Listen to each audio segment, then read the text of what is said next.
Senator Jaime Marcos wala nang makuhang testigo para ituloy pa ang investigasyon sa kaso ni dating Mayor Digong. Detalye na balita mula kay Raymond Dadpa sa Aris 28. Raymond, good morning.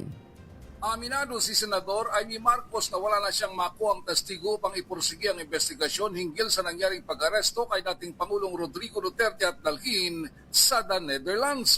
Sa kanyang pagtungo sa Lanao del Norte, inamin ni Marcos na gusto niyang ituloy ang sinimulang investigasyon para matapos na. Ngunit may mga humaharang na hindi niya tinukoy kahit wala na silang makuhang testigo. Ito ay tungkol sa pagtungo ng mga investigador ng International Criminal Court o ICC sa bansa na nagsimula pa noong nakaraang taon hanggang ngayon.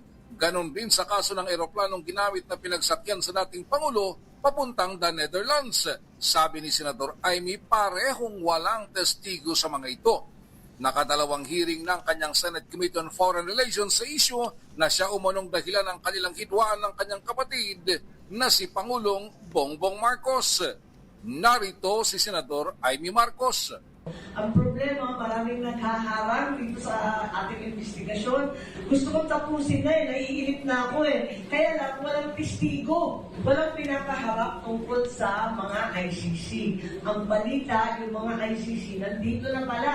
Last year pa, yung mga investigador, abogado, kung sino-sino nagdatingan na, hindi ko maintindihan, nandito pa rin. At wala naman nagsasabi ng totoo, naghahanap ako ng testigo. Kung may testigo, ituloy natin para matapos na.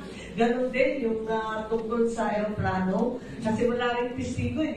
Ito si RH28 Raymond Dadpas para sa DZRH, una sa Pilipinas, una sa Pilipino.